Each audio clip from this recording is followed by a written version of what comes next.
Dihina sebagai menantu pengangguran adalah makanan setiap hariku. Tapi saat mereka mencoba menggadaikan rumah ini demi utang, aku meletakkan sebuah map emas di meja. Seketika, seluruh keluarga besar berlutut. Apa isi map itu? Hingga membuat mereka gemetar ketakutan. Oke, sebelum ceritanya dimulai, jangan lupa like dan subscribe agar channel ini bisa semakin berkembang. Dan kalian tidak ketinggalan cerita viral selanjutnya. Tulis di kolom komentar, dari daerah mana kalian menonton. Pagi itu, seperti biasa, matahari masuk melalui celah jendela dapur dengan sangat sopan. Aku menarik napas dalam, menikmati aroma kopi yang baru saja kuseduh untuk Adit, suamiku. Tanganku dengan cekatan menata roti bakar, telur mata sapi yang sempurna, dan potongan buah segar di atas meja makan. Bagiku, inilah kebahagiaan. Melayani laki-laki yang telah berjanji menjagaku di depan altar kehidupan. Aku mendengar langkah kaki Adit yang terburu-buru. Ia tampak gagah dengan setelan jasnya, namun dahinya berkerut karena beban pekerjaan. Aku tersenyum, merapikan dasinya yang sedikit miring, dan memberikan kecupan hangat di pipinya. Baginya, aku adalah pelabuhan tenang setelah badai di luar sana. Ia tidak pernah tahu, dan mungkin belum saatnya tahu, siapa aku sebenarnya saat ia menutup pintu rumah ini untuk berangkat kerja. Namun, ketenangan itu seketika pecah saat bel rumah berbunyi dengan nada yang kasar dan menuntut. Aku sudah tahu siapa di balik pintu itu, tanpa perlu mengintip. Ibu mertuaku dan Maya, adik iparku. Mereka masuk tanpa menunggu dipersilakan, membawa aura dingin yang langsung membekukan kehangatan di ruang makan kami. Pandangan mata ibu mertua menyapu ke seluruh ruangan, seolah sedang mencari debu di atas meja yang berkilau. Ia menatapku dari ujung kaki hingga ujung kepala dengan tatapan merendahkan. Di matanya, aku hanyalah seorang wanita yang beruntung karena dipersunting putra kesayangannya. Seorang wanita yang ia pikir hanya bisa menghabiskan gaji anaknya untuk membeli daster dan peralatan dapur. Maya, dengan gaya sombongnya, melempar tas bermerek barunya ke atas sofa kesayanganku. Ia mulai memamerkan jam tangan mengkilap di pergelangan tangannya, sambil sesekali melirik ke arah daster sederhana yang kukenakan. Ia tersenyum sinis, sebuah senyuman yang menyiratkan bahwa posisinya jauh lebih tinggi dariku karena ia memiliki karier di perusahaan rintisan ternama. Mereka mulai duduk di meja makan, memakan sarapan yang kusiapkan, tanpa sedikit pun ucapan terima kasih.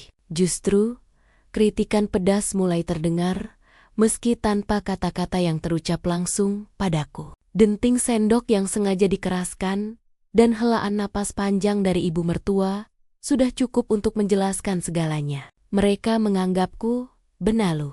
Mereka menganggapku tidak punya harga diri karena tidak memiliki penghasilan sendiri. Aku hanya berdiri diam di sudut dapur, memilin ujung celemekku dengan tenang. Aku tidak marah. Aku bahkan tidak merasa sakit hati. Di dalam saku celemek ini, ponselku bergetar berkali-kali. Notifikasi pesan masuk dari sekretaris pribadiku di kantor pusat, melaporkan bahwa keuntungan perusahaan hari ini naik 20%. Aku menatap punggung Maya dan ibu mertua yang sedang asyik menikmati fasilitas di rumah ini. Biarlah untuk saat ini mereka merasa menang. Biarlah mereka percaya pada sandiwara istri rumahan yang lemah ini, karena mereka tidak akan pernah membayangkan bahwa masa depan karier yang sangat dibanggakan Maya berada tepat di bawah ujung telunjukku. Nasib mereka sebenarnya tergenggam, namun aku memilih untuk tetap menggenggam erat rahasia ini. Di balik senyum yang paling sabar, aku melangkah pelan mendekati meja makan, bermaksud menuangkan teh hangat untuk ibu mertuaku. Namun, dengan gerakan yang disengaja, ia menggeser cangkirnya hingga teh itu tumpah membasahi lantai keramik yang baru saja ku bersihkan. Ia menatap genangan air itu dengan wajah datar, lalu beralih menatapku. Siliolala, aku adalah noda yang lebih kotor dari tumpahan teh tersebut. Maya, adik iparku, justru tertawa kecil sambil terus sibuk dengan ponsel di tangannya. Ia sengaja mengeraskan volume suara video di ponselnya, menunjukkan gaya hidup mewah para sosialita yang menurutnya tidak akan pernah bisa aku capai. Ia menatap dasterku yang terkena percikan teh dengan tatapan jijik, seakan-akan keberadaanku di rumah ini hanyalah sebagai pelayan yang tidak digaji. Keheningan di ruangan itu terasa lebih menyakitkan daripada 1000 makian, karena di sana hanya ada penghinaan yang kental. Pagi itu menjadi semakin menyesakkan ketika ibu mertua mulai membuka tas belanjanya dan mengeluarkan setumpuk brosur perhiasan mahal. Ia meletakkannya tepat di hadapanku, lalu menunjuk salah satu kalung berlian dengan gestur yang memerintah. Tanpa suara, ia seolah sedang menagih kewajiban pada suamiku melalui diriku. Ia ingin Adit membelikan kalung itu, tak peduli meski ia tahu perusahaan suamiku sedang berada di ambang kesulitan. Di matanya, aku adalah penghalang yang membuat anaknya tidak bisa memanjakan ibunya sendiri. Ketegangan semakin memuncak saat Maya tiba-tiba berdiri dan berjalan mengelilingi ruang tamuku. Ia menyentuh vas bunga, menggeser bingkai foto pernikahanku dengan Adit, dan mencibir pada dekorasi rumah yang kupilih sendiri dengan penuh cinta. Ia seolah sedang menandai wilayah, menunjukkan bahwa suatu saat nanti ia ingin menyingkirkanku dari sini. Ia merasa jauh lebih berhak atas segala kenyamanan ini, karena ia merasa dirinya adalah wanita karier yang berkelas. Aku hanya bisa menghela napas panjang, menunduk, dan mulai memungut pecahan cangkir yang jatuh ke lantai. Di saat itulah, aku melihat refleksi wajahku sendiri di permukaan keramik yang basah. Wajah yang terlihat lemah, namun di mataku terpancar api yang mereka tidak ketahui. Mereka tidak sadar bahwa vas bunga yang mereka hina, karpet yang mereka injak dengan kasar, bahkan rumah tempat mereka berpijak saat ini, semuanya dibeli dengan dana pribadiku yang mereka kira adalah uang lelah Adit semata.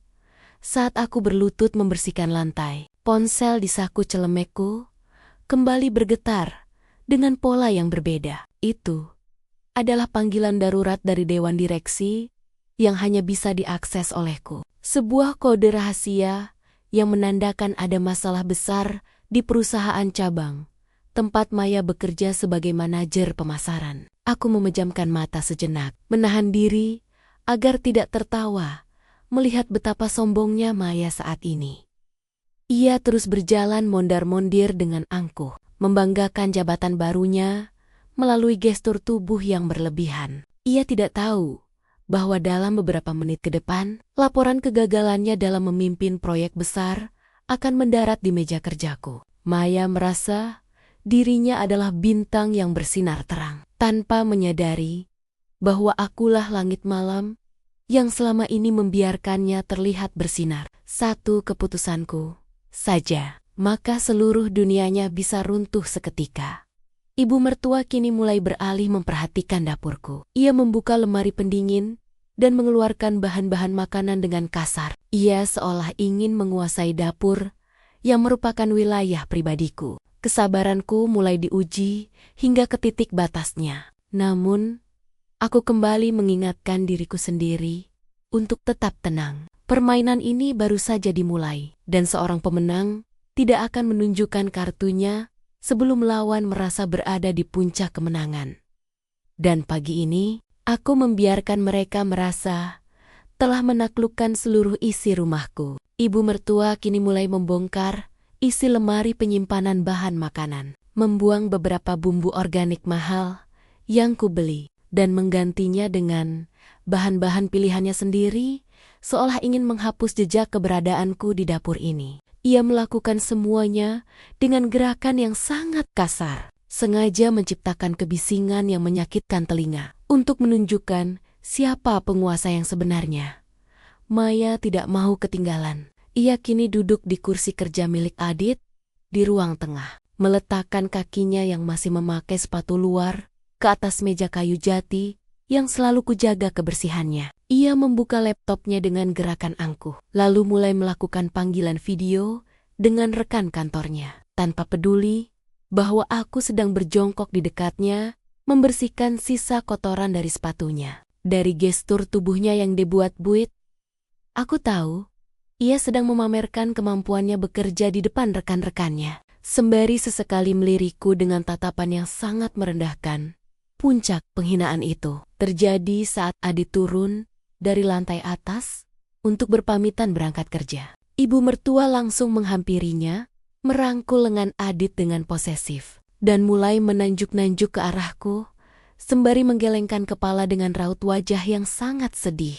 Seolah-olah aku baru saja melakukan kesalahan besar. Adit yang tampak lelah karena tekanan pekerjaan hanya bisa terdiam. Ia menatapku dengan tatapan yang sulit diartikan, campuran antara rasa kasihan dan kepasrahan karena tidak mampu membela istrinya di depan ibunya sendiri.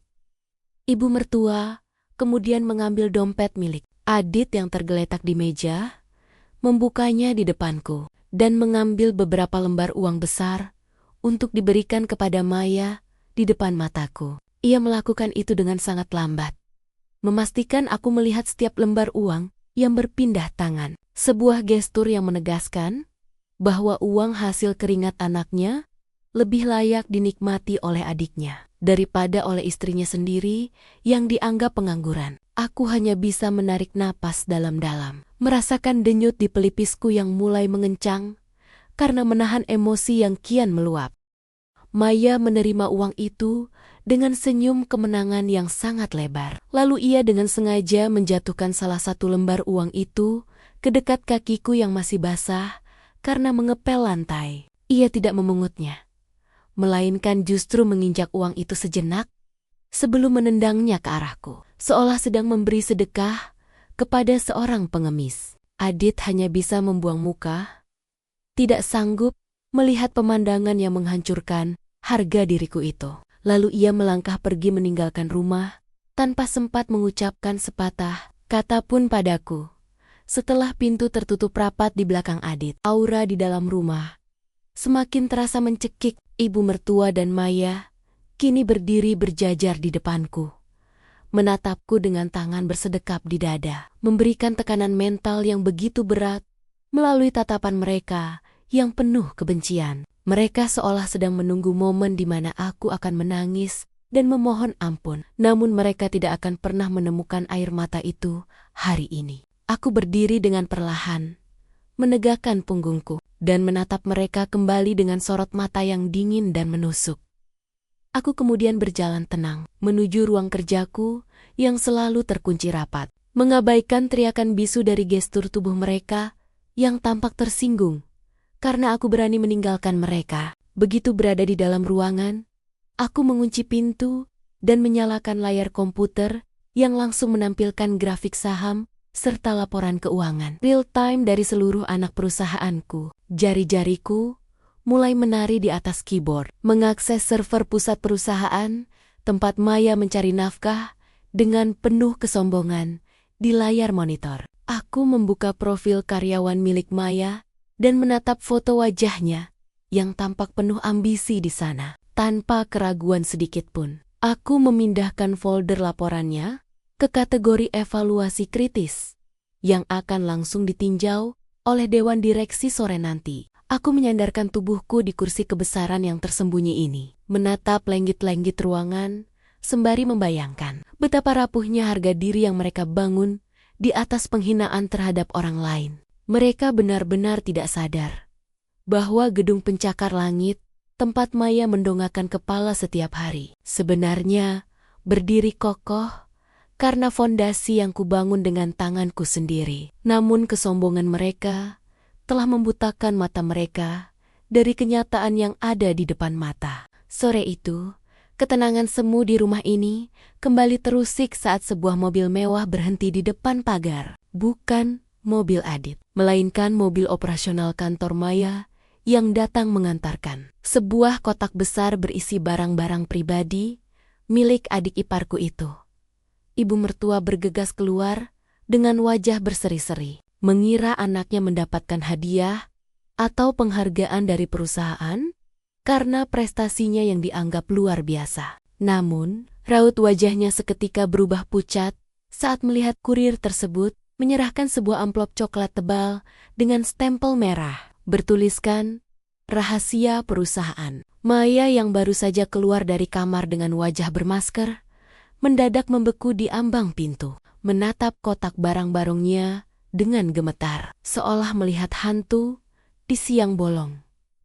Aku mengamati dari balik tirai jendela lantai 2, melihat bagaimana Maya dengan kasar merobek amplop tersebut. Tubuhnya lunglai seketika, jatuh terduduk di atas rumput halaman rumah saat membaca baris demi baris surat pemecatannya yang dingin. Ibu mertua yang tidak mengerti apa-apa mulai menunjukkan kepanikan yang luar biasa. Ia membolak-balik surat itu dan menatap ke arah jendela kamarku dengan sorot mata penuh kebencian, seolah-olah kegagalan anaknya adalah akibat dari doa buruk yang kupanjatkan dalam diam.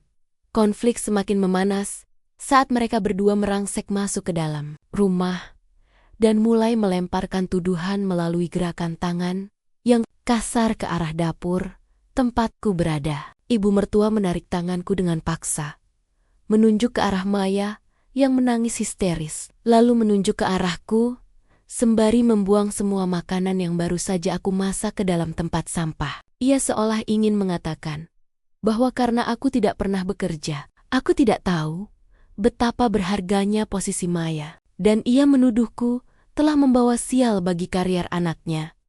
Situasi menjadi benar-benar membahayakan saat ibu mertua, dalam amarahnya yang membabi buta, mulai mengambil tas kerjaku yang tersimpan di ruang tengah. Ia berniat membantingnya ke lantai. Tidak tahu bahwa di dalamnya terdapat laptop khusus dengan akses enkripsi tingkat tinggi yang mengatur seluruh aliran dana perusahaan. Jantungku berdegup kencang, bukan karena takut padanya, melainkan karena jika perangkat itu rusak, ribuan karyawan di luar sana akan terancam tidak menerima gaji tepat waktu. Aku harus bergerak cepat untuk menghentikan kegilaannya tanpa harus mengotori tanganku. Dengan gerakan yang tenang, namun sangat tegas, aku meraih ponselku dan menekan satu tombol khusus yang terhubung dengan sistem keamanan rumah pintar ini. Seketika, alarm sistem keamanan berbunyi dengan nada yang sangat pelan, namun cukup untuk membuat ibu mertua terkejut dan melepaskan tas kerjaku dari genggamannya. Di saat yang bersamaan, layar televisi di ruang tamu tiba-tiba menyala sendiri, menampilkan berita utama tentang perombakan besar-besaran di Dewan Direksi perusahaan tempat Maya bekerja. Maya menatap layar televisi itu dengan mata terbelalak, melihat wajah-wajah petinggi yang selama ini ia puja sedang tertunduk lesu karena adanya skandal besar yang baru saja terungkap. Di tengah kepanikan itu, ibu mertua menoleh padaku dengan tatapan yang sangat liar, seolah-olah ia mencurigai sesuatu, namun tidak mampu merumuskannya dengan kata-kata. Ia mulai berjalan mendekatiku dengan langkah yang berat. Tangannya terangkat, seolah ingin merampas ponsel yang sedang kugenggam erat. Namun langkahnya terhenti saat sebuah pesan singkat masuk ke ponsel Maya dengan bunyi denting yang sangat keras. Pesan itu berisi pemberitahuan resmi bahwa seluruh fasilitas yang diberikan kantor, termasuk asuransi kesehatan keluarga yang selama ini digunakan ibu mertua untuk pengobatan rutinnya, telah dicabut secara sepihak mulai detik ini. Ruangan itu mendadak hening.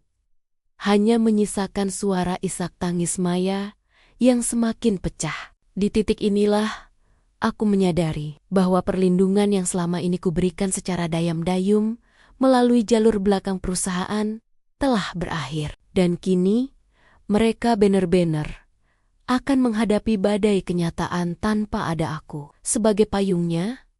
Namun, bukannya menyadari kesalahan, ibu mertua justru meluapkan seluruh rasa frustrasinya kepadaku. Ia melangkah maju dengan wajah memerah, menunjuk-nunjuk wajahku dengan jari yang bergetar hebat, seolah aku adalah dalang di balik semua kesialan yang menimpa keluarganya sore ini. Di mata wanita itu, Kegagalan Maya adalah sebuah kemustahilan, kecuali ada seseorang yang melakukan sabotase, dan akulah satu-satunya orang asing di rumah ini yang paling mudah untuk dijadikan kambing hitam. Maya, yang masih bersimpuh di lantai, mulai ikut-ikutan melemparkan tatapan penuh dendam ke arahku. Ia dengan kasar mengambil bantal sofa dan melemparkannya ke arah meja makan, merusak tatanan bunga yang kusisipkan dengan telaten, seakan ingin menghancurkan segala keindahan yang aku ciptakan di rumah ini. Gestur tubuhnya menunjukkan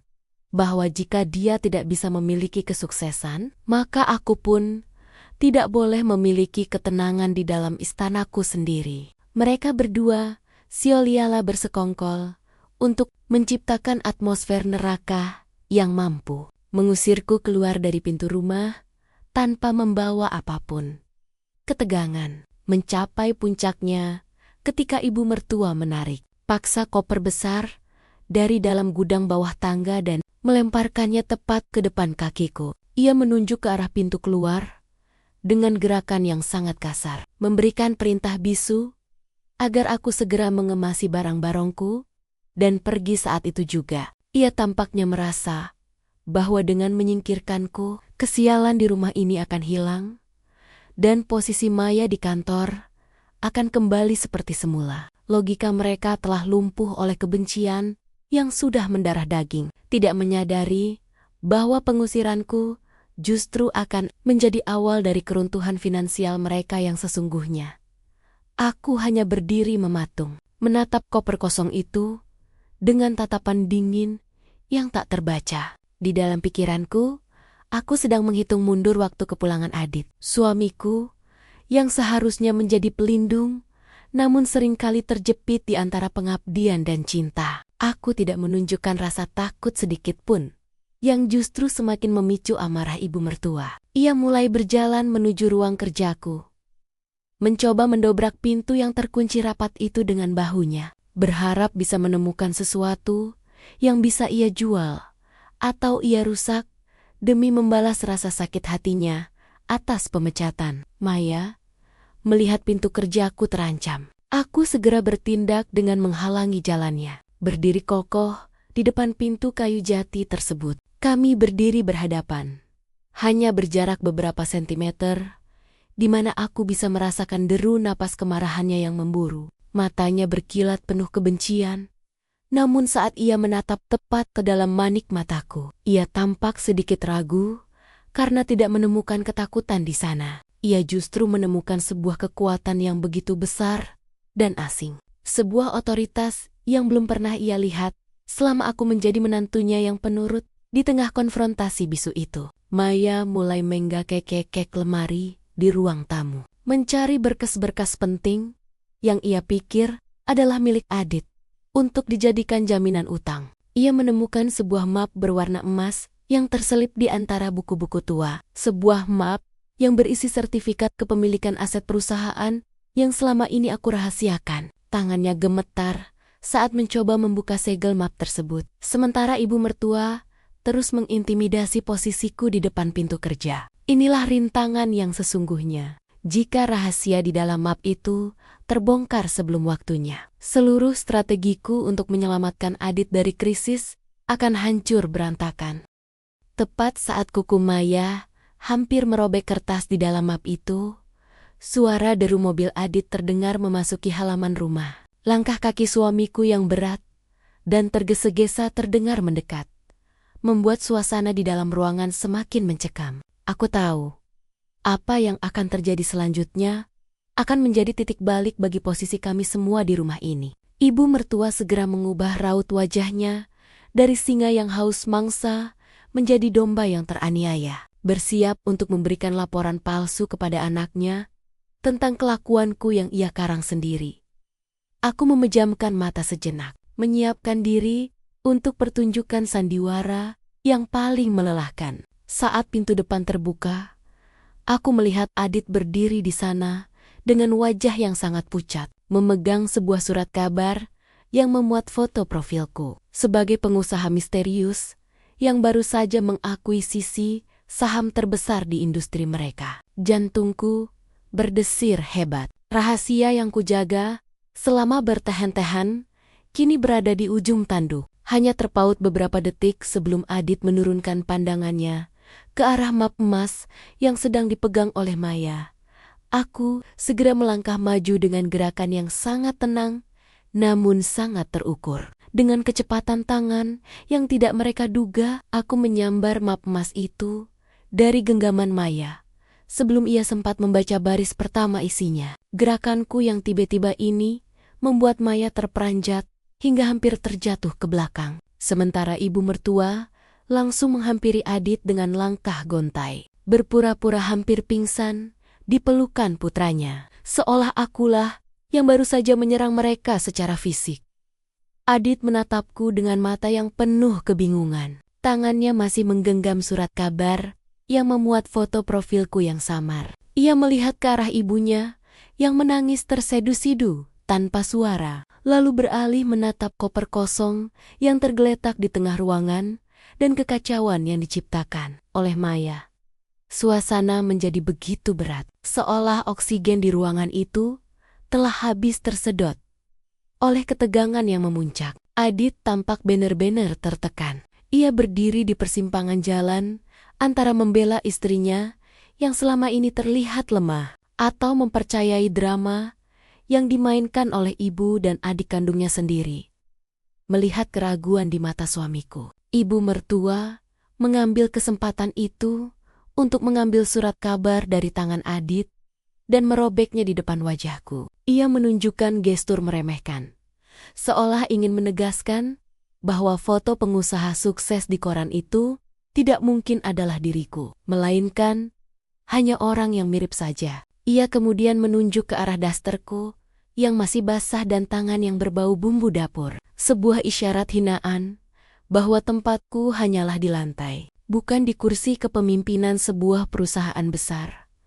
Keadaan semakin berbahaya ketika Maya yang merasa telah kehilangan kariernya mulai bertindak nekat. Ia meraih kunci mobil suamiku yang tergeletak di meja, bermaksud untuk pergi dengan amarah yang tidak terkendali. Namun, saat ia mencoba membuka pintu rumah, dua orang pria berseragam resmi muncul di ambang pintu. Mereka bukan polisi, melainkan petugas audit dari perusahaan pusat yang datang untuk menarik seluruh aset perusahaan yang ada di tangan Maya secara paksa. Wajah Maya seketika berubah menjadi abu-abu. Ketakutan yang nyata kini menggantikan kesombongannya. Petugas itu menunjukkan sebuah dokumen elektronik di tablet mereka, yang isinya adalah perintah penyitaan aset karena dugaan penyelewengan dana yang dilakukan oleh Maya selama menjabat. Ibu mertua berteriak tanpa suara. Ia mencoba menghalangi petugas itu dengan tubuhnya. Namun mereka tetap menjalankan tugas dengan sangat profesional. Di tengah kegaduhan itu, aku tetap berdiri diam di sudut ruangan, tetap menggenggam map emas yang berisi kunci penyelamat bagi mereka semua. Namun aku belum berniat membukanya sedikit pun. Adit tertunduk lesu. Ia menjatuhkan dirinya di sofa sembari menutup wajah dengan kedua tangannya. Ia merasa gagal sebagai kepala keluarga karena tidak mampu menjaga keutuhan rumah tangga dan stabilitas finansial adik serta ibunya. Di saat itulah, ibu mertua merangkak mendekati Adit, menunjuk ke arahku dengan penuh tuduhan. Seolah-olah akulah yang memanggil petugas audit tersebut untuk menghancurkan mereka. Ia mencoba memprovokasi Adit agar mengusirku detik itu juga, sebagai bentuk pelampiasan atas rasa malu yang mereka tanggung di depan orang asing. Aku menatap suamiku, menanti apakah ia akan menyerah pada tekanan ibunya atau berdiri tegak di sampingku. Namun, Adit hanya diam membisu dalam keputusasaan yang mendalam. Ia tidak mampu mengeluarkan satu kata pun untuk membelaku. Sebuah fakta yang mengiris hatiku jauh lebih dalam daripada semua hinaan mertuaku. Inilah momen paling membahayakan dalam hidupku, di mana cinta yang kuperjuangkan selama bertahun-tahun diuji oleh ketidakberdayaan seorang lelaki yang terlalu takut untuk melawan dominasi ibunya sendiri, saat petugas audit itu mulai mengangkut barang-barang kantor dari tangan Maya. Aku melihat ibu mertua menatapku dengan sorot mata yang penuh ancaman. Sebuah janji bahwa ia akan membuat hidupku seperti di neraka selama aku masih berada di bawah atap ini. Aku tahu persembunyianku tidak bisa bertahan lebih lama lagi. Aku harus segera menetapkan tujuan yang lebih besar. Bukan lagi sekadar bertahan, melainkan mengambil kendali penuh atas kekacauan ini. Meski itu artinya, aku harus menghadapi rintangan yang jauh lebih berat dari keluarga sendiri. Aku melangkah perlahan menuju meja makan, meletakkan map emas itu dengan suara dentuman pelan yang seolah memutus kebisingan isak tangis palsu ibu mertua. Tekadku sudah bulat. Aku akan menyelamatkan kehormatan suamiku dan masa depan keluarga ini. Namun aku akan melakukannya dengan caraku sendiri, tanpa lagi membiarkan diriku diinjak seperti keset pintu. Rintangan pertama yang harus kuhadapi adalah kenyataan bahwa Adit kini mulai terpengaruh oleh hasutan ibunya yang terus menunjukkan wajah memelas. Ibu mertua dengan sengaja mematikan aliran listrik di rumah kami, lalu menunjuk ke arah lampu yang padam sebagai simbol kegelapan yang aku bawa ke dalam hidup anaknya. Ia seolah ingin membuktikan bahwa sejak aku menolak memberikan akses pada hartaku, rumah ini mulai runtuh. Padahal, akulah yang selama ini membayar semua tagihan secara otomatis melalui sistem rahasia yang kini sengaja kunonaktifkan untuk memberi mereka pelajaran. Malam itu, rintangan semakin berat ketika keluarga besar dari pihak Adit tiba-tiba berdatangan setelah mendengar kabar pemecatan Maya. Mereka memenuhi ruang tamu, duduk melingkar, dengan tatapan menghakimi yang diarahkan tepat ke arahku yang sedang mencuci piring di dapur. Melalui gestur tubuh dan bisikan-bisikan yang sengaja dikeraskan, mereka mulai membanding-bandingkan aku dengan mantan kekasih Adit yang merupakan seorang pengusaha butik sukses. Mereka menganggapku sebagai penghambat kemajuan Adit, sebuah tembok besar yang menghalangi Adit untuk mendapatkan kehidupan yang lebih layak. Aku tetap fokus pada pekerjaanku, membiarkan piring-piring itu berdenting pelan di bawah kucuran air. Sementara di dalam kepalaku, aku sedang menyusun strategi untuk mengambil alih aset perusahaan Adit yang sedang dalam proses likuidasi. Rintangan terberat muncul saat paman tertua, Adit, berdiri dan memberikan gestur memerintah agar aku menyerahkan surat-surat rumah ini untuk digadaikan demi membantu utang Maya. Mereka secara kolektif menekanku, mengelilingiku di area dapur yang sempit, menciptakan dinding manusia yang mengintimidasi, menuntut pengorbanan dariku atas kesalahan yang tidak pernah kubuat.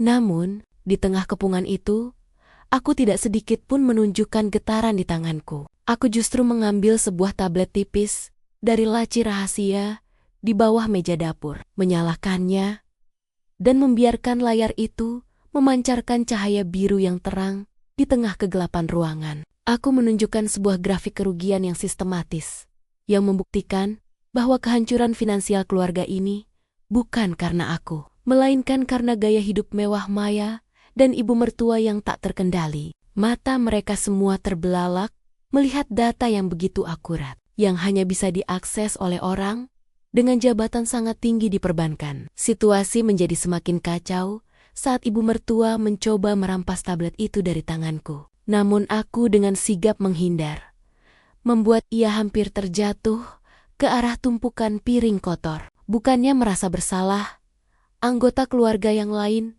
justru semakin marah dan mulai menggedor-gedor meja makan, menciptakan suasana mencekam yang seolah menuntutku untuk segera pergi dari rumah itu jika tidak mau membantu. Mereka memberiku rintangan berupa pilihan yang mustahil, menyerahkan seluruh tabungan rahasiaku kepada mereka, atau angkat kaki malam itu juga tanpa membawa sepeser pun harta. Adit yang melihat tekanan itu mulai merasa goyah.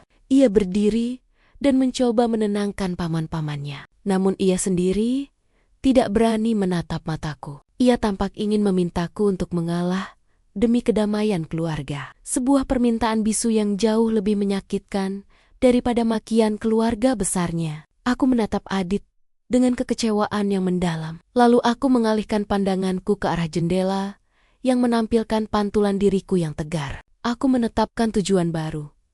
Aku tidak akan membiarkan rumah ini digadaikan. Tetapi aku juga tidak akan memberikan uang itu secara cuma-cuma.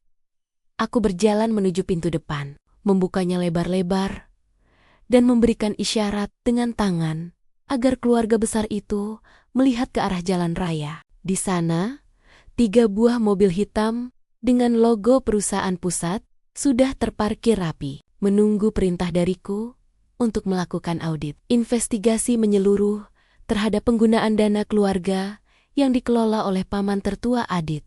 Seketika, keberanian yang tadi mereka tunjukkan menguap begitu saja, digantikan oleh kegelisahan yang nyata. Rintangan demi rintangan terus bermunculan, namun kini aku sadar bahwa untuk meraih tujuanku, aku harus menjadi badai yang lebih besar daripada badai yang mereka ciptakan sendiri.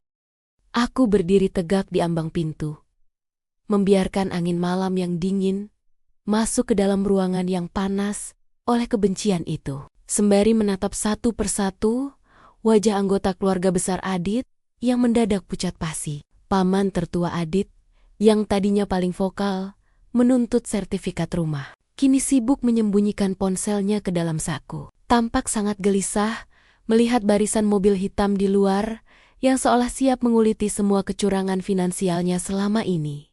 Namun, ibu mertua tidak semudah itu dikalahkan.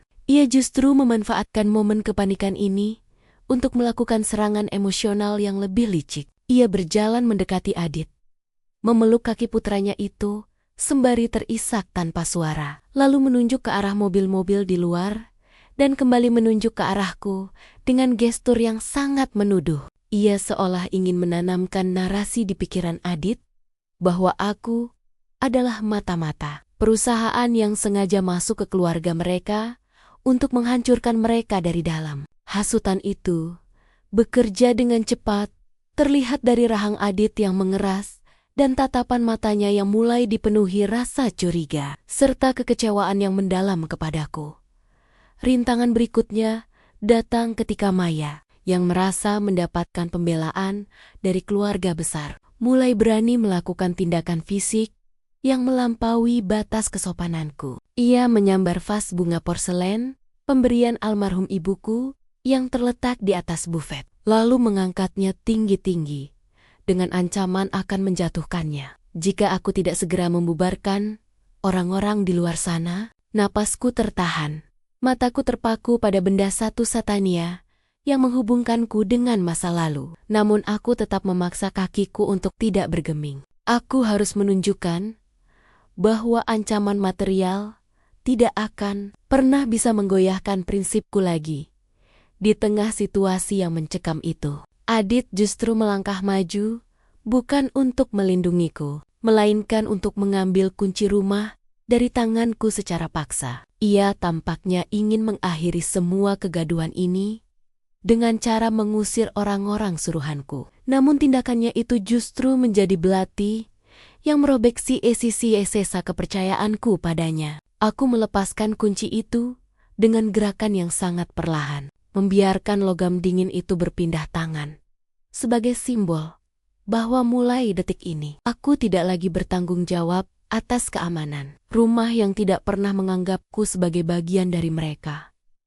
Keadaan semakin tidak terkendali saat paman tertua Adit mulai menghasut anggota keluarga lainnya untuk menggeledah kamarku secara paksa, mencari bakti-bakti kekayaan yang selama ini kusembunyikan. Mereka merangsek naik ke lantai 2 dengan langkah kaki yang berdebum keras, mengabaikan hak privasiku sebagai menantu di rumah itu. Suara barang-barang yang digeser dan laci yang ditarik kasar terdengar hingga ke lantai bawah, menciptakan simfoni kehancuran yang menyakitkan. Aku hanya bisa memejamkan mata, merasakan setiap inci kehormatanku sedang diinjek oleh orang-orang yang selama ini kuhidupi lewat jalur belakang.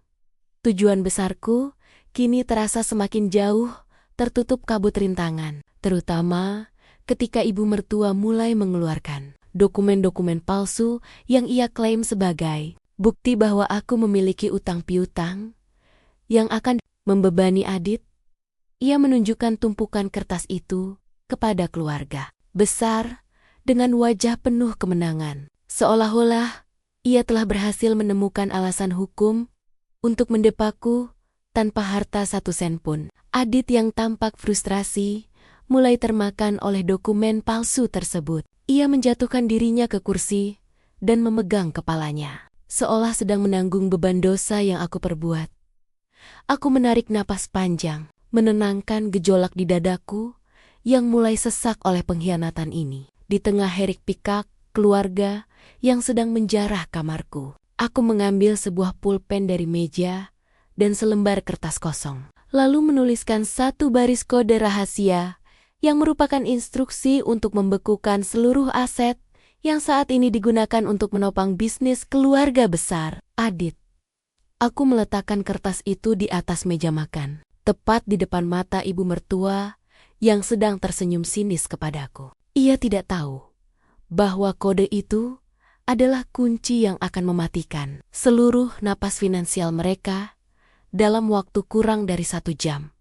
Malam itu benar-benar menjadi ujian paling berat bagiku, di mana aku harus tetap berdiri tegak di tengah badai fitnah dan penjarahan harga diri. Saat mereka semua sibuk merayakan kemenangan semu karena merasa telah menemukan kelemahanku, aku justru menatap ke arah jam dinding yang terus berdetak. Aku menyadari bahwa untuk menyelamatkan diriku dan masa depan yang sesungguhnya, aku harus siap kehilangan segalanya di rumah ini terlebih dahulu. Rintangan ini hanyalah awal dari sebuah pembersihan besar yang akan memaksa mereka semua untuk melihat siapa sebenarnya yang selama ini memberi mereka makan dan siapa yang sebenarnya hanya menjadi parasit.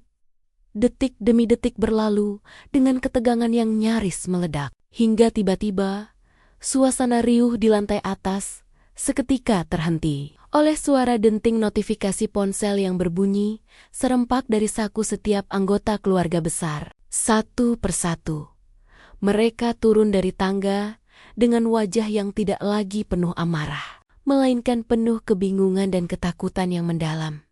Paman tertua, Adit, adalah yang pertama kali memeriksa ponselnya dengan tangan gemetar. Matanya terbelalak melihat pesan singkat dari bank bahwa seluruh rekening bisnis dan kartu kredit perusahaannya telah diblokir secara permanen. Ia menatapku dengan sorot mata yang tak lagi menghina, melainkan penuh kecurigaan yang bercampur ngeri. Ia mencoba melakukan panggilan telepon, namun berkali-kali ia hanya mendapati nada sibuk, seolah-olah seluruh akses komunikasinya ke dunia finansial telah diputus oleh kekuatan yang sangat besar dan tak terlihat.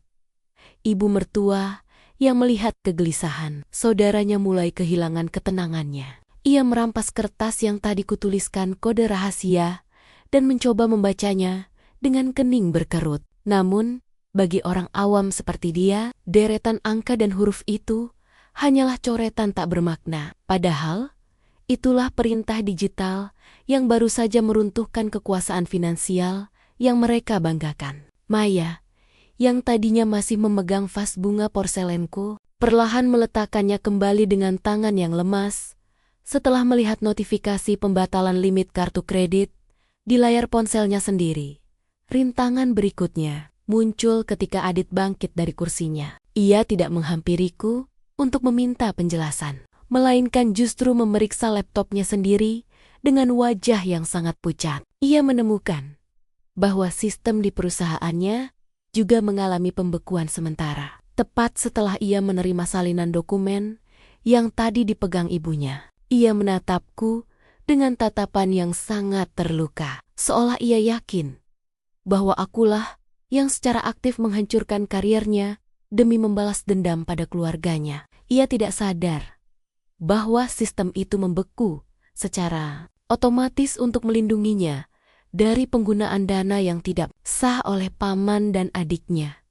Situasi semakin memojokkanku saat keluarga besar mulai berkumpul kembali di ruang tengah. Kali ini, bukan untuk menjarah, melainkan untuk mengepungku dengan tuduhan sebagai pembawa kutukan. Mereka membentuk lingkaran yang rapat, memaksaku mundur hingga punggungku menyentuh dinding yang dingin. Melalui gestur tubuh yang mengancam, mereka menuntut agar aku mengembalikan segala akses yang telah terputus, meski mereka tetap tidak percaya bahwa aku memiliki kekuatan sebesar itu. Mereka terjebak dalam dilema antara membenciku sebagai benalu atau takut kepadaku sebagai ancaman nyata. Di tengah tekanan itu, aku melihat ibu mertua mengambil tindakan yang paling nekat. Ia masuk ke dapur dan mulai menyalakan kompor, lalu mengambil tumpukan pakaianku yang tadi sempat mereka jarah dari atas. Ia memberikan isyarat seolah akan membakar habis sisa-sisa keberadaanku di rumah ini jika aku tidak segera memberikan solusi bagi masalah keuangan mereka. Kejamnya perlakuan itu membuatku menyadari bahwa tidak ada lagi ruang untuk negosiasi di bawah atap ini. Aku harus menghadapi rintangan emosional ini dengan melepaskan keterikatan terakhirku pada barang-barang fisik tersebut. Aku hanya berdiri diam, membiarkan ia melakukan dramanya. Sementara mataku tetap tertuju pada Adit, yang hanya mematung melihat ibunya melakukan tindakan yang sangat tidak beradab itu. Ketidakmampuan Adit untuk bertindak menjadi rintangan terbesar yang menghancurkan hatiku hingga menjadi serpihan kecil. Aku menyadari bahwa tujuan besarku untuk menyelamatkan pernikahan ini mungkin adalah sebuah kesalahan, dan tujuanku kini beralih sepenuhnya untuk menyelamatkan diri sendiri dari lingkungan yang telah menjadi racun ini. Saat aroma kain yang mulai terpanggang memenuhi ruangan, aku menekan satu tombol terakhir di tabletku yang kini tersembunyi di balik telapak tanganku. Seketika, layar besar di ruang tamu yang tadi mati kembali menyala dan menampilkan siaran pers darurat dari kantor pusat Perbankan Nasional tentang pengangkatan komisaris utama yang baru. Foto profilku terpampang dengan sangat jelas dan tajam di sana, lengkap dengan gelar dan pencapaian yang selama ini kukubur rapat-rapat. Ruangan itu mendadak sunyi, sesunyi kuburan, hanya menyisakan suara napas yang memburu dan bau hangus yang menjadi saksi bisu berakhirnya sebuah rahasia besar. Mata ibu mertua terpaku pada layar televisi. Tangannya yang tadi memegang kain di atas api perlahan lunglai, membiarkan pakaian itu jatuh ke lantai tanpa ia sadari. Ia menoleh ke arahku, lalu kembali menatap layar. Berkali-kali seolah otaknya menolak memproses kenyataan bahwa sosok wanita anggun yang disebut sebagai penyelamat industri perbankan di televisi itu adalah menantu yang selama ini ia perlakukan lebih rendah dari seorang pelayan. Maya, yang tadinya sibuk dengan ponselnya, kini berdiri mematung dengan mulut yang sedikit terbuka. Raut wajahnya berubah dari kesombongan menjadi horor yang amat sangat. Ia menyadari dengan saksama bahwa perusahaan rintisan tempatnya bekerja hanyalah satu dari sekian banyak anak perusahaan yang berada di bawah naungan grup besar yang baru saja aku akuisisi. Seluruh anggota keluarga besar yang tadi mengepungku kini perlahan mundur, menciptakan jarak yang sangat lebar. Seolah-olah aku adalah api yang siap menghanguskan mereka jika mereka berani mendekat 1 inci saja. Namun, rintangan terakhir muncul dalam bentuk yang paling memilukan. Tatapan mata Adit. Bukannya merasa bangga atau lega, Adit justru menatapku dengan sorot mata yang penuh kehinaan, seolah aku telah mengkhianati kepercayaan sucinya dengan menyimpan rahasia sebesar itu sendirian. Ia menarik napas pendek dan tajam. Lalu dengan gerakan perlahan, namun sangat dingin, ia melepaskan cincin pernikahannya dan meletakkannya di atas meja makan yang penuh sisa makanan. Gestur itu adalah tamparan keras bagiku, membuktikan bahwa egonya sebagai lelaki jauh lebih besar daripada rasa cintanya kepadaku. Keluarga besar yang menyadari keretakan hubungan. Kami justru memanfaatkan momen ini sebagai celah terakhir untuk menyerang. Paman tertua Adit, dengan sisa keberanian yang dipaksakan, mulai memberikan isyarat kepada yang lain untuk mengambil dokumen-dokumen yang berserakan di meja, mencoba mencari celah hukum untuk menggugatku atas dasar penipuan identitas. Mereka tidak peduli lagi pada kebenaran. Mereka hanya ingin merampas apa yang mereka bisa sebelum aku benar-benar pergi dari jangkauan mereka. Atmosfer di ruangan itu kini bukan lagi tentang kebencian, melainkan tentang keserakahan yang membutakan. Ibu mertua yang telah kehilangan kata-kata mulai merangkak di lantai untuk memadamkan pakaian yang terbakar tadi. Bukan karena merasa bersalah, melainkan karena ia takut barang bukti perlakuan buruknya akan digunakan untuk menjebloskannya ke penjara. Ia menatapku dengan mata yang memohon, sebuah tatapan palsu yang kini tidak lagi mempan bagiku. Aku melihat ke sekeliling ruangan yang telah hancur dan berantakan ini, menyadari bahwa tujuan awalku untuk merangkul mereka telah gagal total karena rintangan karakter mereka yang memang sudah cacat sejak awal. Aku berjalan menuju pintu, tidak lagi memerlukan koper atau barang-barang yang telah mereka rusak, karena segala kekuatan dan harga diriku ada di dalam kepala dan hatiku sendiri. Aku berhenti sejenak di depan Adit, menatap cincin yang ia tinggalkan di meja dengan perasaan hampa yang teramat dalam. Aku memberikan sebuah isyarat tangan kepada pengawal yang mulai memasuki rumah untuk memberikan map emas yang tadi kuambil dari Maya kembali kepada Adit. Map itu berisi pelunasan seluruh hutang rumah ini, namun juga berisi surat pengunduran diriku dari perannya sebagai istri di dalam hidupnya. Saat aku melangkah keluar dari pintu rumah, rintangan fisik berupa keluarga besar yang mencoba menghalangi jalanku pun teratasi dengan kehadiran para profesional yang menjagaku. Aku tidak menoleh ke belakang sedikit pun, meski aku mendengar suara benda jatuh yang menandakan seseorang mungkin jatuh pingsan di dalam sana. Fokusku kini sepenuhnya beralih ke masa depan yang baru, di mana aku tidak perlu lagi berpura-pura menjadi lemah hanya demi menjaga perasaan orang-orang yang tidak tahu cara menghargai sebuah ketulusan. Malam itu berakhir dengan keheningan di jalanan, namun badai yang sesungguhnya baru saja aku lepaskan ke arah keluarga Adit. Aku telah menetapkan tujuan akhirku. Jika mereka menginginkan kehancuran, maka aku akan memberikan mereka sebuah pelajaran tentang bagaimana rasanya kehilangan segalanya dalam satu kedipan mata. Kini, aku siap menghadapi babak baru, di mana semua usahaku untuk bertahan akan diuji oleh keputusan-keputusan yang jauh lebih sulit dan menyakitkan di puncak klimaks yang sudah menunggu di depan mata. Aku duduk di dalam mobil hitam yang melaju menjauh, menatap melalui kaca jendela ke arah rumah yang kini terlihat mengecil. Rumah yang selama ini menjadi medan perang batinku. Namun, baru beberapa menit perjalananku dimulai, ponselku bergetar hebat, menampilkan serangkaian peringatan merah dari sistem keamanan pusat perusahaanku. Kegagalan demi kegagalan mulai bermunculan, seperti kartu domino yang tumbang. Rupanya,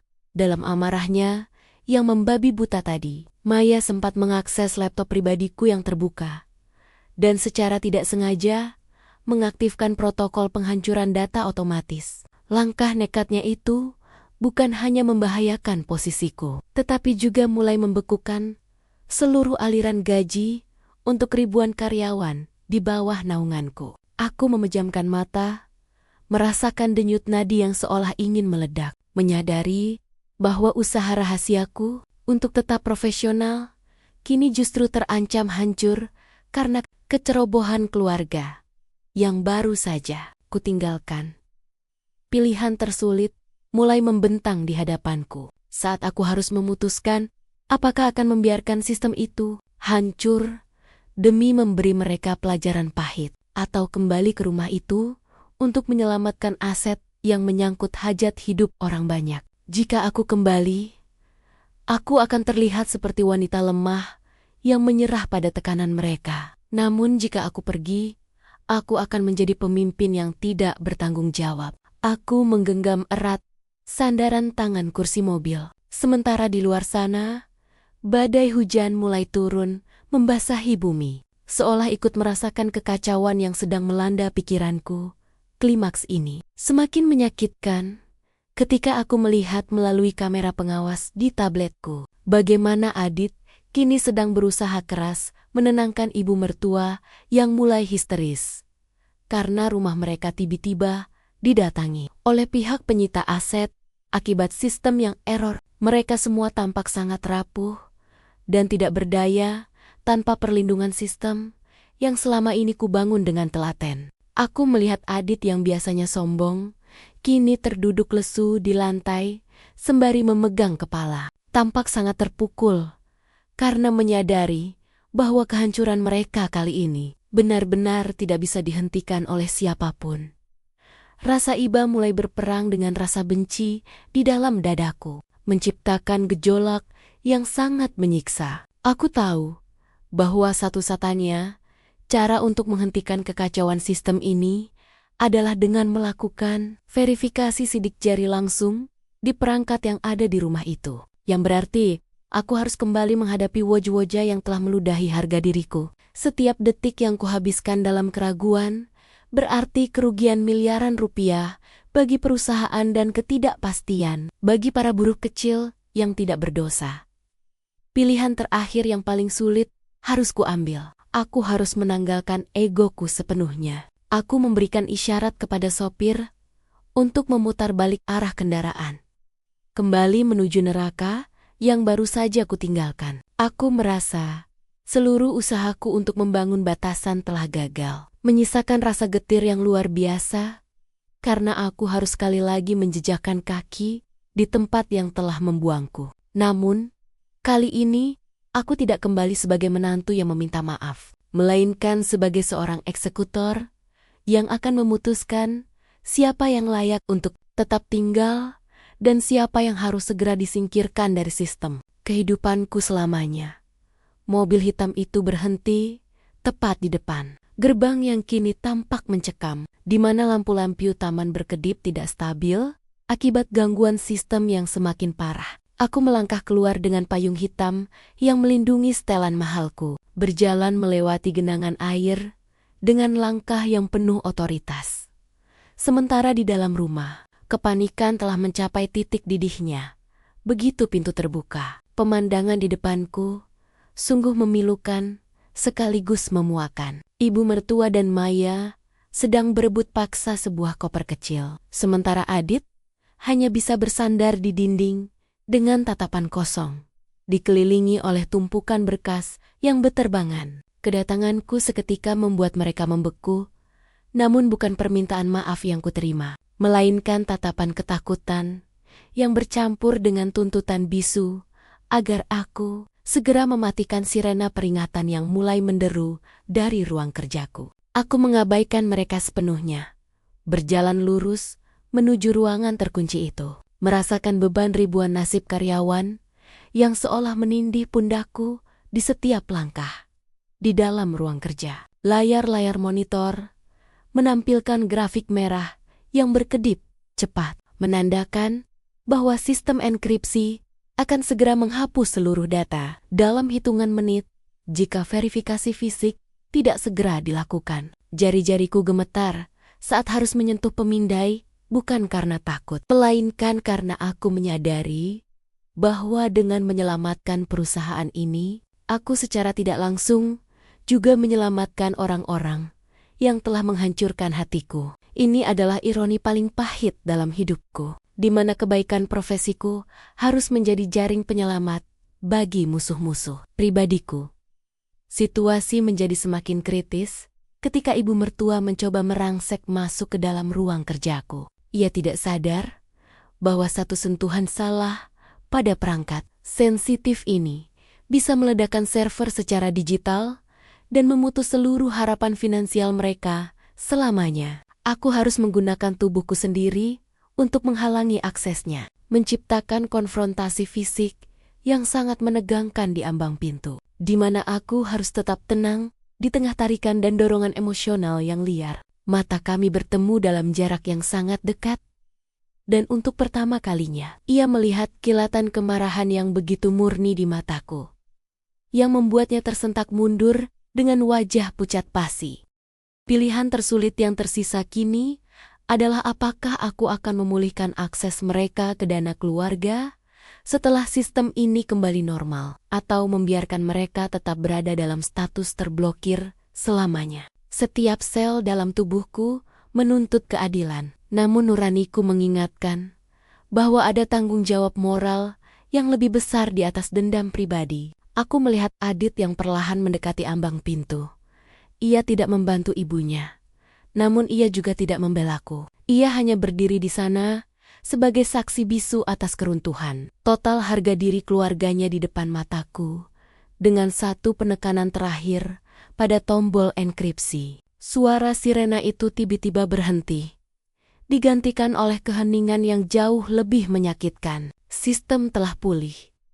Ribuan gaji karyawan telah aman. Namun hubungan kami telah mencapai titik di mana tidak ada lagi jalan untuk kembali. Aku berdiri di tengah ruangan yang kini sunyi, menatap layar yang menunjukkan bahwa aset keluarga Adit telah sepenuhnya berada di bawah kendali administratif pribadiku. Aku memutar tubuh, menatap mereka satu persatu dengan tatapan yang menunjukkan bahwa meski aku menyelamatkan mereka dari kemiskinan malam ini, aku tidak akan pernah lagi memberikan mereka tempat di dalam hatiku.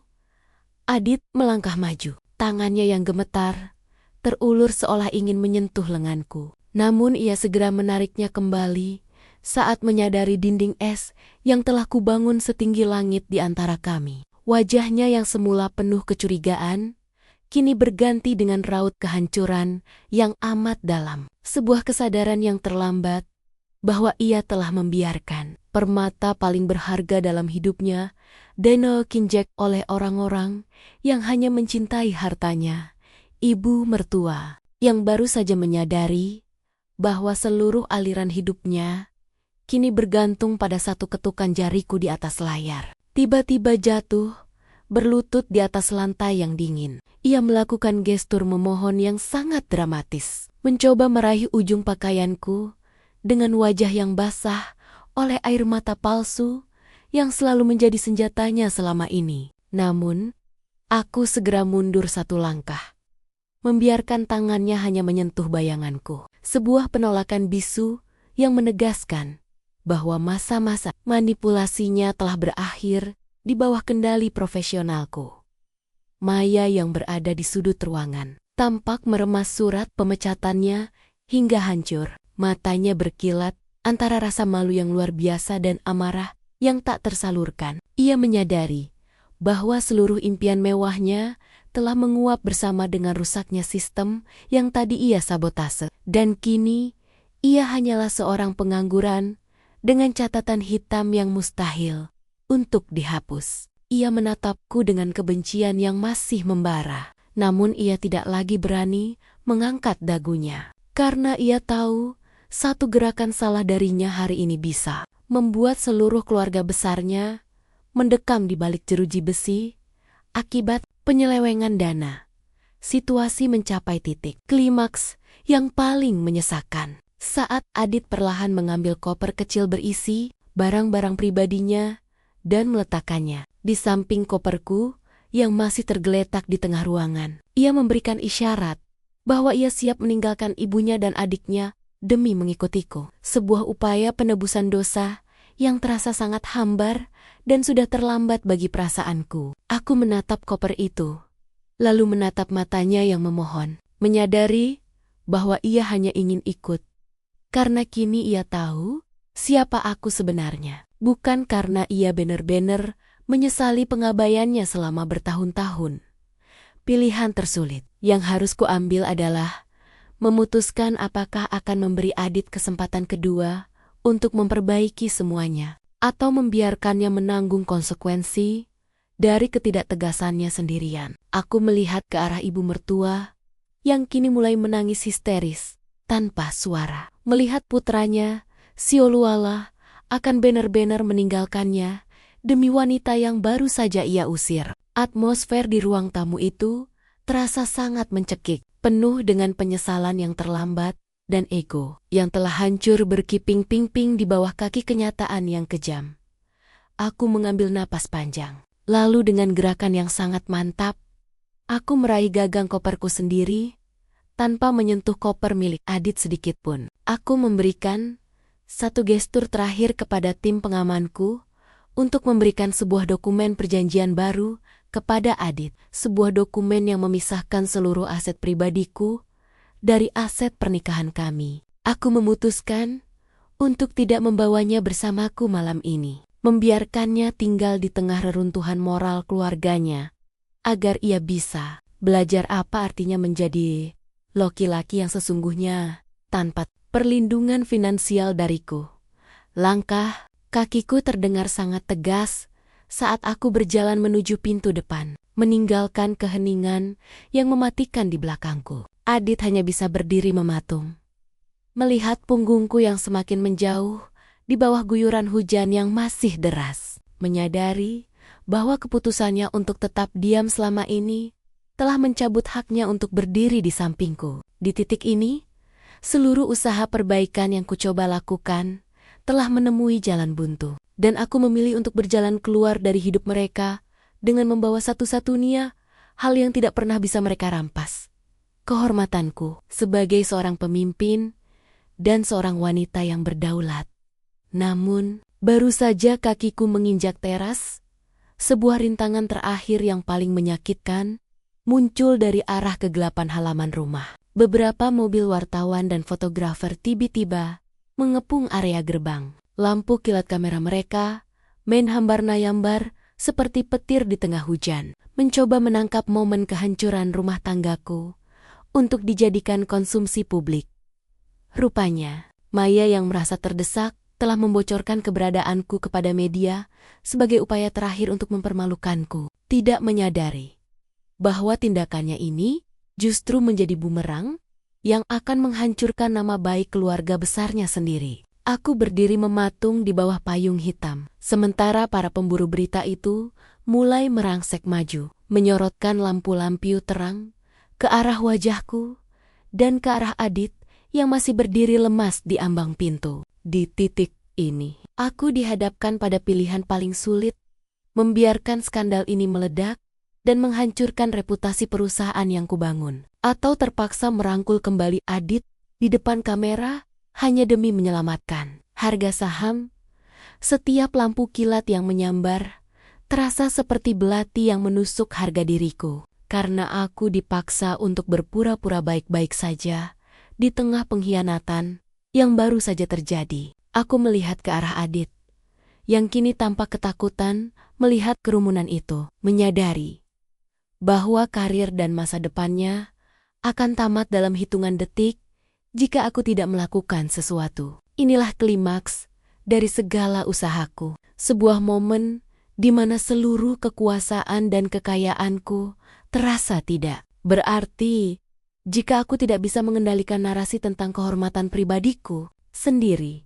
Situasi menjadi semakin kacau saat ibu mertua keluar dengan wajah sembab, mencoba menarik perhatian wartawan dengan gestur dramatis agar mereka mengasihaninya sebagai orang tua yang terzalimi. Tindakannya benar-benar menjadi pilihan tersulit bagiku. Haruskah aku membongkar seluruh kebusukannya di depan media dan membiarkannya membusuk dalam kehinaan sosial, atau tetap menjaga martabat keluarga demi janji yang pernah kuucapkan pada almarhum ayah Adit? Aku memejamkan mata, merasakan air hujan yang mulai merembes masuk ke celah sepatu mahalku, sementara suara riuh rendah dari luar gerbang semakin menekan mentalku hingga ke titik nadir. Dengan napas yang berat, aku mengambil satu langkah mundur, kembali ke dalam bayang-bayang teras, menghindari sorotan lampu kamera yang haus akan drama. Aku menatap Adit untuk terakhir kalinya, memberikan sebuah isyarat dingin agar ia menutup pintu rumah dan mengunci seluruh akses komunikasi, membiarkan kebisingan di luar sana menjadi urusan tim humas perusahaanku besok pagi. Inilah satu-satunya pilihan sulit yang tersisa: mengisolasi diri dari dunia luar bersama orang-orang yang telah melukaiku, demi mencegah kehancuran yang lebih besar bagi ribuan orang yang menggantungkan hidup padaku. Malam itu, di balik pintu yang terkunci rapat, sementara lampu kilat masih terus berkedip dari sela-sela gorden, Aku duduk di kursi ruang tamu, yang kini terasa seperti penjara mewah. Semua usahaku untuk pergi dengan kepala tegak telah gagal total oleh keadaan yang tidak terduga, meninggalkanku dalam keheningan yang menyesakkan bersama masu-masu dalam selimut. Aku menyadari bahwa terkadang kemenangan sejati tidak diraih dengan melarikan diri, melainkan dengan tetap bertahan di tengah badai, hingga semua debu kebohongan itu mengendap dengan sendirinya. Meski itu artinya, aku harus menahan rasa muak yang tak terhingga sepanjang malam ini. Aku tetap duduk dengan punggung tegak di kursi ruang tamu. Sementara di hadapanku, ibu mertua dan Maya tampak gemetar ketakutan mendengar gedoran pintu dari para pemburu berita di luar sana. Kekuasaan yang selama ini mereka sombongkan telah menguap, digantikan oleh kepanikan, karena mereka kini sadar bahwa tanpa perlindungan dariku, mereka hanyalah santapan empuk bagi skandal yang mereka ciptakan sendiri. Fajar mulai menyingsing, membawa cahaya pucat yang menyinari kekacauan di dalam rumah itu. Namun aku tidak membiarkan kelelahan menguasai diriku. Aku mulai menyusun strategi resolusi dengan menggerakkan jari-jariku di atas layar tablet, menghubungi firma hukum terbaik dan tim krisis manajemen untuk membersihkan nama baikku. Aku memberikan instruksi tanpa suara melalui pesan-pesan singkat, mengatur agar seluruh bukti rekaman kamera pengawas yang merekam perlakuan buruk mereka selama ini tersimpan dengan aman sebagai kartu AS yang akan kugunakan jika mereka berani berkhianat lagi. Perjuangan kerasku dimulai ketika aku memutuskan untuk mengambil alih seluruh kendali rumah ini secara legal, mengubah status kepemilikan bangunan yang selama ini atas nama keluarga menjadi aset perusahaan pribadiku. Aku meletakkan dokumen-dokumen pengalihan hak itu di atas meja, memberikan isyarat dengan tatapan mata yang tajam agar ibu mertua dan Maya menandatanganinya tanpa perlawanan. Mereka tidak punya pilihan lain. Menandatangani dokumen itu berarti mereka tetap punya tempat tinggal meski di bawah pengawasanku, atau menolak dan harus menghadapi tuntutan hukum atas penggelapan dana perusahaan yang telah mereka lakukan. Maya tampak menangis, tersedu-sedu saat memegang pulpen. Tangannya bergetar hebat, menyadari bahwa kini ia benar-benar tidak memiliki hak apapun atas rumah mewah ini. Ibu mertua pun demikian. Wajahnya yang biasanya penuh angkuh, kini layu dan pucat. Ia menandatangani lembaran itu dengan gerakan yang sangat lambat, seolah sedang menyerahkan seluruh harga dirinya ke tanganku. Aku melihat pemandangan itu tanpa rasa iba sedikit pun, karena aku tahu bahwa ketegasan inilah satu-satunya cara untuk mendidik mereka tentang arti sebuah kehormatan dan kejujuran. Adit yang menyaksikan semua itu dari sudut ruangan hanya bisa tertunduk lesu, menyadari bahwa istrinya kini telah bertransformasi menjadi sosok pemimpin yang tidak lagi bisa ia jangkau dengan rayuan atau permohonan maaf. Ia melihat bagaimana aku dengan tenang mengendalikan situasi, mengusir wartawan dengan bantuan tim keamanan profesional yang datang tepat waktu, dan mengembalikan kedamaian di lingkungan rumah kami. Ada kekaguman yang terpancar dari matanya. Namun ia juga tahu bahwa jarak di antara kami kini telah menjadi jurang yang sangat dalam akibat ketidaktegasannya di masa lalu.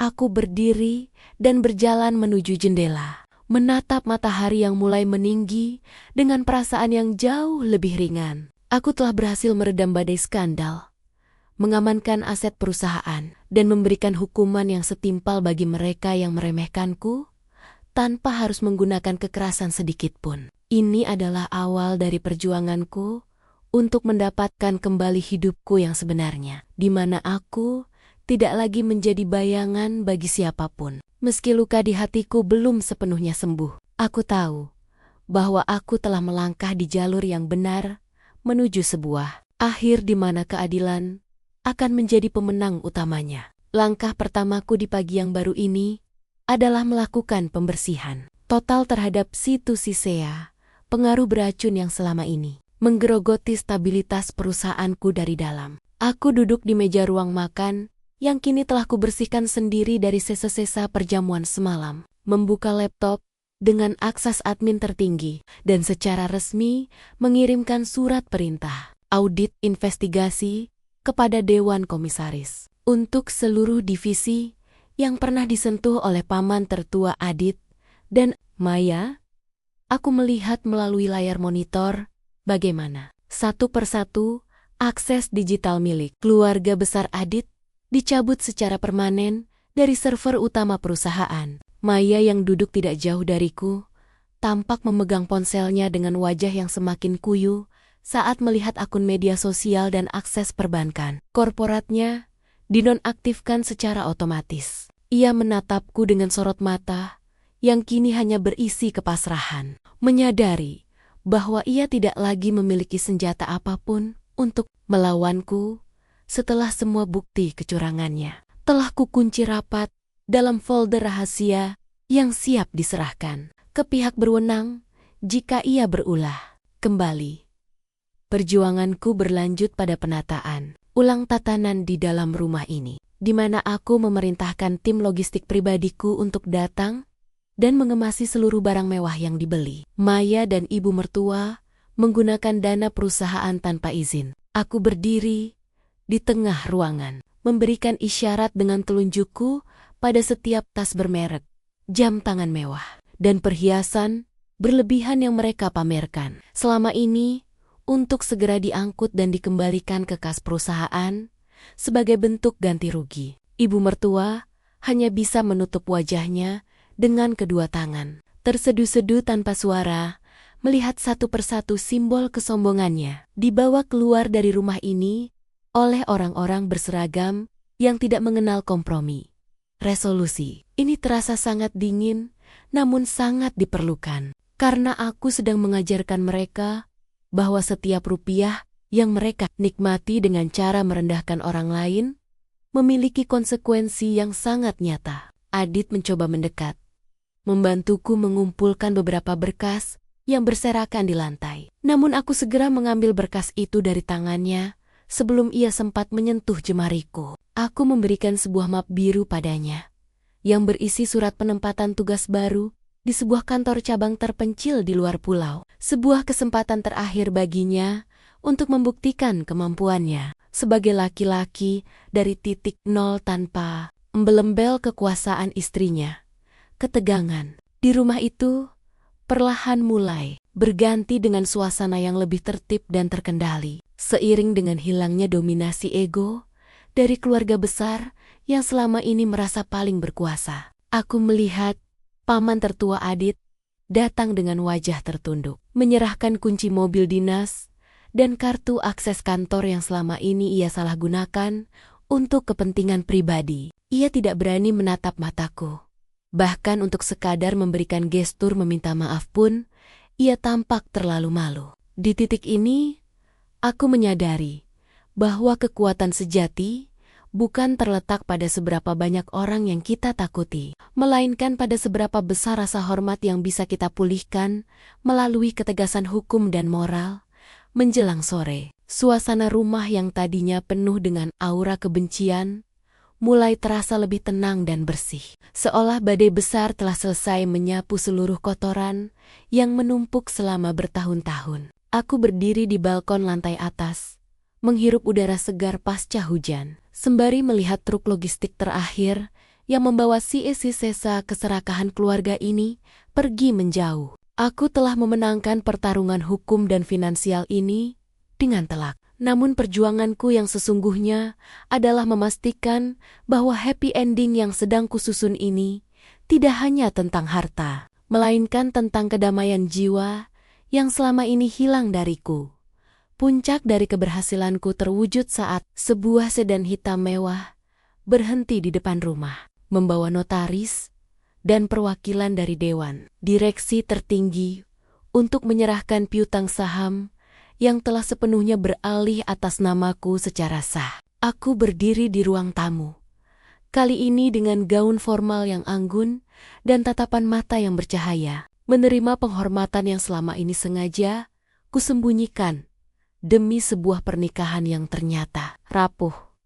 Ibu mertua kini duduk bersimpuh di sofa sudut, bukan lagi dengan wajah memerintah, melainkan dengan raut wajah yang hancur karena menyadari bahwa mulai hari ini ia hanyalah tamu di rumah yang kini sepenuhnya menjadi milikku secara hukum. Ia menatapku dengan tatapan yang penuh penyesalan mendalam, menyadari bahwa wanita yang ia sebut benalu adalah sosok yang selama ini memberi mereka napas kehidupan. Maya pun demikian. Ia tampak sibuk mengemasi pakaiannya ke dalam kardis-kardis sederhana, melepaskan semua atribut kemewahan palsunya dengan air mata yang terus mengalir, bersiap untuk pindah ke rumah kecil yang kusediakan sebagai tempat tinggal sementara agar mereka tidak berakhir di jalanan.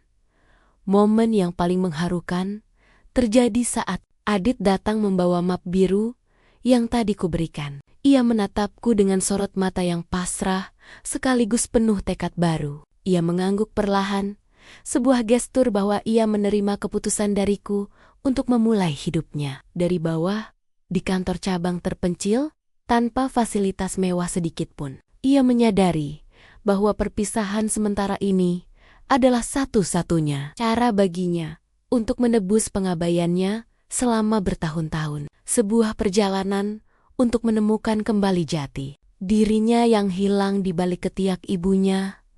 Aku melihat mereka satu persatu meninggalkan rumah ini dengan langkah kaki yang berat, namun penuh pembelajaran berharga yang belum pernah mereka dapatkan sebelumnya. Tidak ada lagi gema hinaan atau suara tawa meremehkan di koridor rumah ini. Hanya ada keheningan yang menenangkan dan aroma kebebasan yang telah lama kurindukan. Aku memberikan isyarat pada tim pembersih untuk mengganti seluruh gorden dan perabotan yang pernah disentuh oleh kebencian mereka, seolah ingin menghapus setiap memori pahit yang pernah tertanam di dinding rumah ini. Malam itu, untuk pertama kalinya setelah bertahun-tahun, aku makan malam sendirian di meja makan yang tenang tanpa harus mendengarkan kritikan atau sindiran yang menyakitkan. Aku menatap keluar jendela ke arah taman yang kini diterangi lampu-lampu indah yang berfungsi dengan sempurna. Merasakan beban di pundakku benar-benar telah luruh sepenuhnya. Happy ending ini terasa sangat manis, bukan karena tumpukan harta yang kini berlipat ganda di rekeningku, melainkan karena keberhasilanku berdiri tegak tanpa kehilangan martabat di hadapan mereka yang mencoba menghancurkanku. Di bawah sinar bulan yang temaram, aku mengambil ponselku dan menghapus seluruh kontak keluarga besar yang selama ini menjadi racun dalam hidupku, menyisakan ruang baru bagi kebahagiaan yang sesungguhnya. Aku tersenyum tipis pada bayanganku di cermin, menyadari bahwa perjuangan kerasku telah membuahkan hasil yang lebih indah dari yang kubayangkan. Aku kini siap menutup babak penuh luka ini dan menyambut esok hari sebagai wanita yang benar-benar merdeka. Wanita yang tidak hanya memiliki kekuasaan atas perusahaan besar, tetapi juga memiliki kekuasaan penuh atas kebahagiaannya sendiri. Langkah kakiku terdengar ringan saat aku menyusuri lorong rumah yang kini terasa lebih luas dan bersih. Tanpa ada lagi bayang-bayang ketakutan atau rasa rendah diri yang selama ini menghimpit dada. Aku mulai menyadari bahwa kesimpulan dari perjalanan panjang ini bukanlah tentang seberapa banyak harta yang berhasil kupertahankan, melainkan tentang seberapa teguh aku mampu menjaga integritas di tengah badai fitnah yang luar biasa kejam. Pagi itu, aku berdiri di depan cermin besar, mengenakan pakaian kerja terbaikku, bukan untuk pamer, melainkan sebagai pernyataan bahwa masa-masa persembunyianku telah berakhir sepenuhnya. Di atas meja rias, aku melihat tumpukan surat kabar yang kini memuat berita tentang restrukturisasi besar-besaran di perusahaanku. Sebuah perubahan yang membawa angin segar bagi ribuan karyawan yang kini memiliki sistem yang lebih adil dan transparan. Pelajaran pertama yang kudapatkan adalah bahwa kebaikan yang dilakukan secara diam-diam tetap akan menemukan jalannya untuk bersinar. Namun, keadilan tidak akan pernah tegak jika kita terus-menerus membiarkan diri kita diinjak oleh keegoisan orang lain. Aku berjalan menuju taman belakang, tempat di mana dulu aku sering duduk menyendiri, sambil menahan tangis akibat ucapan pedas ibu mertua dan Maya. Kini, di tempat yang sama, aku melihat tanaman bunga yang mulai bermekaran dengan indahnya, seolah merayakan kebangkitan jiwaku dari tanah yang tadinya gersang oleh kebencian. Aku merenungkan betapa seringnya aku salah mengartikan kesabaran sebagai pembiaran. Padahal kesabaran yang sejati adalah tetap tenang sambil menyiapkan fondasi kekuatan untuk memberikan pelajaran yang bermakna bagi mereka yang telah melampaui batas melalui jendela kaca yang bening. Aku melihat kehidupan di luar sana terus berjalan. Namun persepsiku terhadap dunia kini telah berubah total menjadi lebih bijaksana dan waspada. Aku belajar bahwa martabat seorang wanita tidak ditentukan oleh seberapa mahalnya perhiasan yang ia kenakan atau seberapa megahnya rumah tempat ia berteduh, melainkan oleh ketegasan sikapnya dalam menetapkan batas-batas harga diri. Kesimpulan ini menjadi pelajaran berharga yang akan terus kubawa, bahwa menjadi istri yang baik tidak berarti harus menjadi istri yang buta terhadap pengkhianatan dan penindasan atas nama bakti keluarga. Sore itu, aku menerima sebuah kiriman surat elektronik dari Adit di tempat tugas barunya. Sebuah pesan singkat tanpa kata-kata, hanya berupa foto matahari terbenam di pelabuhan kecil yang sepi. Gestur sederhana itu memberikan kesimpulan bagiku bahwa ia mulai belajar untuk menghargai momen-momen kecil tanpa kemewahan. Sebuah proses pendewasaan yang sangat ia butuhkan agar tidak lagi menjadi pion di tangan ibunya sendiri. Aku tidak membalasnya, namun aku menyimpan foto itu sebagai tanda bahwa setiap orang memiliki kesempatan untuk memperbaiki diri. Meski itu harus dilakukan dari jarak yang sangat jauh dariku.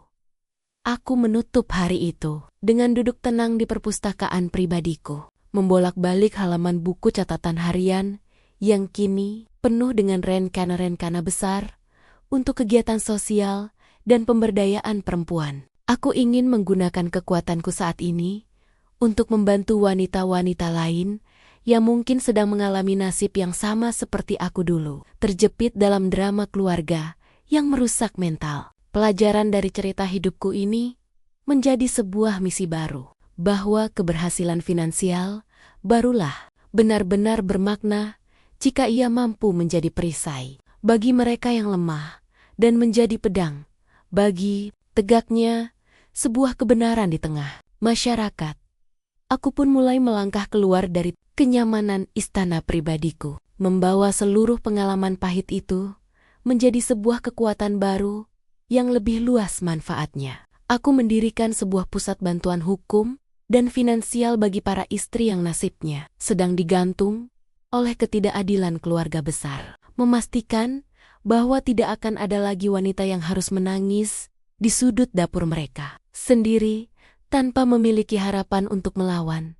Di setiap pertemuan besar yang kuhadiri, aku kini berdiri dengan kepala tegak, bukan lagi sebagai bayangan di belakang Adit, melainkan sebagai sosok yang menginspirasi perubahan sosial melalui ketegasan kebijakan perusahaan. Pelajaran berharga yang ingin kubagikan adalah tentang pentingnya kemandirian ekonomi bagi seorang wanita. Karena tanpa itu, suara kita akan selalu dianggap sebagai bisikan yang tidak berarti di telinga mereka yang serakah. Aku melihat sendiri bagaimana wajah-wajah yang dulu meremehkanku kini terpaksa menelan kembali kata-kata pedas mereka saat melihat namaku tercatat sebagai tokoh yang membawa perubahan nyata bagi nasib kaum yang terpinggirkan.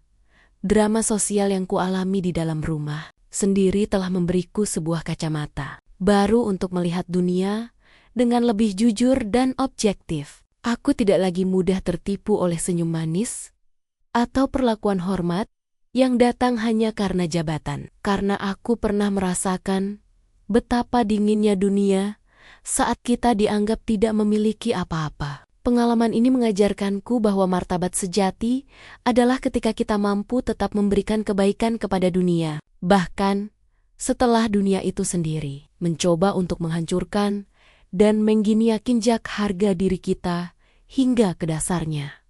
Sesekali, aku mendengar kabar tentang ibu mertua dan Maya, yang kini harus bekerja keras di sebuah pasar swalayan kecil untuk mencukupi kebutuhan hidup mereka sehari-hari. Mendengar kabar itu, tidak ada lagi rasa dendam di hatiku, melainkan sebuah pemahaman bahwa setiap orang sedang memanen apa yang mereka tanam dengan tangannya sendiri. Kesimpulan dari nasib mereka adalah sebuah pengingat bagi siapapun bahwa kesombongan yang dibangun di atas penderitaan orang lain hanyalah sebuah bangunan pasir yang akan runtuh seketika saat ombak kebenaran datang menerjang.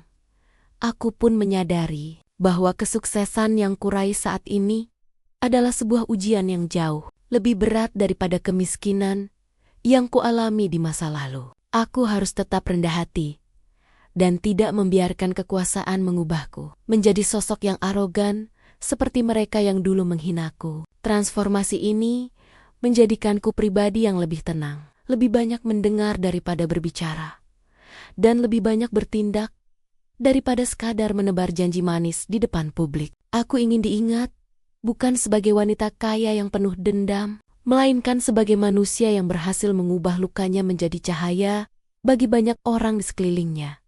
Malam itu, di bawah langit yang bertabur bintang, aku duduk di taman kota yang baru saja kubangun untuk ruang publik, merasakan angin malam yang membelai wajahku dengan lembut. Aku menutup mataku sejenak, mengenang kembali saat aku harus menyapu lantai sambil dihina sebagai pengangguran. Dan aku tersenyum pada diri sendiri karena mampu melewati itu semua tanpa kehilangan nurani. Pelajaran hidup ini telah tuntas kurangkum dalam sebuah filosofi sederhana, bahwa kekuatan terbesar seorang manusia terletak pada kemampuannya untuk bangkit kembali dengan hati yang bersih.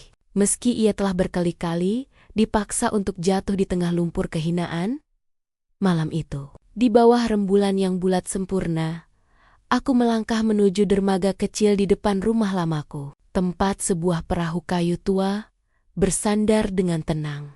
Aku membawa sebuah kotak kayu kecil berisi surat-surat lama, cincin pernikahan yang telah kutinggalkan, dan sisa-sisa memori tentang seorang wanita bernama Hana yang dulu hanya bisa menunduk pasrah saat harga dirinya diinjak-injak.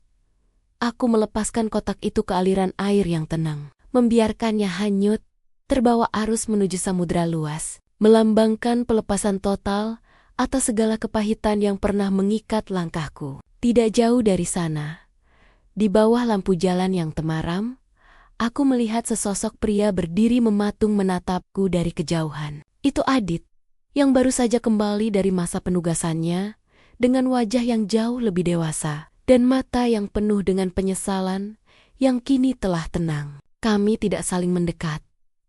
Tidak ada lagi pelukan atau janji-janji manis yang perlu diucapkan. Hanya sebuah anggukan kecil sebagai bentuk penghormatan terakhir atas masa lalu yang pernah kami bagi bersama.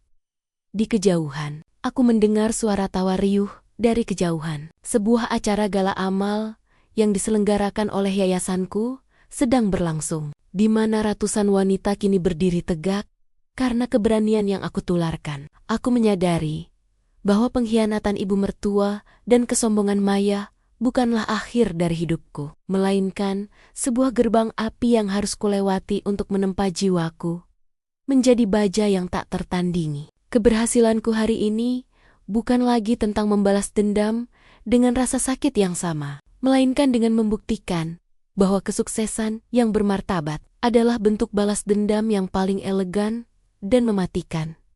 Aku membalikkan badan, memunggungi dermaga dan kenangan pahit itu untuk terakhir kalinya. Berjalan menuju mobil yang telah menungguku untuk membawaku ke bandara. Di dalam sana, sebuah agenda internasional telah menanti, di mana suaraku kini akan didengar oleh dunia sebagai simbol ketangguhan. Seorang wanita yang pernah dihina, namun memilih untuk tidak menjadi korban. Aku menarik napas dalam-dalam, merasakan udara kebebasan yang mengisi setiap rongga paru-paruku. Sebuah perasaan yang jauh lebih mewah daripada berlian manapun yang pernah kupakai. Rumah besar di belakangku kini perlahan menghilang dalam kegelapan malam, menyisakan sebuah monumen tentang bagaimana sebuah kesabaran yang berbatas bisa berubah menjadi kekuatan yang meruntuhkan gunung kesombongan. Aku tersenyum tipis, menatap cakrawala yang mulai menampakkan semu fajar, menyadari bahwa setiap luka yang kuterima kini telah menjadi medali kehormatan yang menghiasi sejarah hidupku. Tidak ada lagi Hana yang lemah. Tidak ada lagi menantu yang teraniaya. Yang ada hanyalah seorang wanita berdaulat yang memegang kendali penuh atas takdir dan kebahagiaannya sendiri. Cerita ini berakhir bukan dengan kepuasan melihat musuh hancur, melainkan dengan ketenangan melihat diriku sendiri yang telah utuh kembali dan jauh lebih kuat dari sebelumnya. Aku menutup mataku di dalam mobil yang melaju cepat, siap menjemput pagi yang baru dengan keyakinan bahwa selama matahari masih terbit, tidak akan ada kegelapan yang mampu menenggelamkan jiwa yang sudah menemukan cahayanya sendiri. Perjalanan ini telah usai. Namun hidupku yang sesungguhnya baru saja dimulai. Sebuah lembaran putih bersih yang siap kutulisi dengan tinta keberhasilan, cinta yang tulus, dan kedamaian yang abadi.